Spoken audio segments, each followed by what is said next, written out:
আমরা আজকে 5টা সংস্কার কমিশনের প্রতিবেদনের উপরে বিএনপির পক্ষ থেকে আমাদের মতামত, তারা যে স্প্রেডশিট আমাদেরকে দিয়েছিলেন সেটা এবং বিস্তারিত মতামত তার উপরে দুটি একসাথে দিতে এসেছি। কয়েকটা বিস্তারিত মতামত আমরা কয়েকদিন পরে সাথে সংযুক্ত করব, সেটা ওনাদের সাথে আলাপ হয়েছে। তা আমি আমরা মতামত দিয়েছি তার কিছু সারাংশ আপনাদের জন্য উপস্থাপন করতে চাই। যেমন যেগুলো আমরা স্প্রেডশিটে আমাদের মতামত দিয়েছি, মন্তব্যের কলামে দিয়েছি, হ্যাঁ নাতে দিয়েছি। দুদক 1 নম্বরে বলতে চাই, তাদের স্প্রেডশিটে 20টি মতো প্রস্তাবনা ছিল, সুপারিশ ছিল। 20টার মধ্যে আমরা 11টাতে সরাসরি একমত, আর 7টা কি 8টাতে আমরা মন্তব্য সহ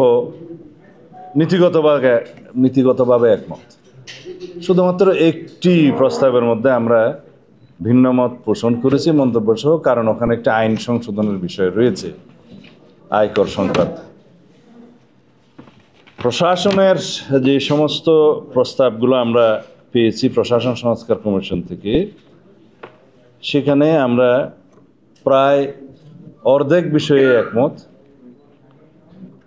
26টার মতো প্রস্তাবনা ওখানে আছে, আর বাকি অর্ধেক বিষয়ে আমাদের মতামত আছে, মন্তব্য আছে। বিস্তারিত আলাপ আলোচনার মধ্য দিয়ে সেগুলো একটা জায়গায় আসা যাবে।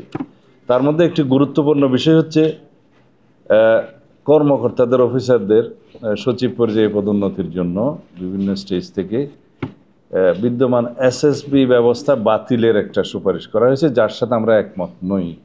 তার পরিবর্তে মন্ত্রিপরিষদ কমিটি করার একটা প্রস্তাবনা দেওয়া হয়েছে। আমরা মনে করি তার মধ্য দিয়ে এখানে প্রশাসনে রাজনীতিকরণ হওয়ার সম্ভাবনা আছে, সেই জন্য আমরা এটা দ্বিমত পোষণ করছি।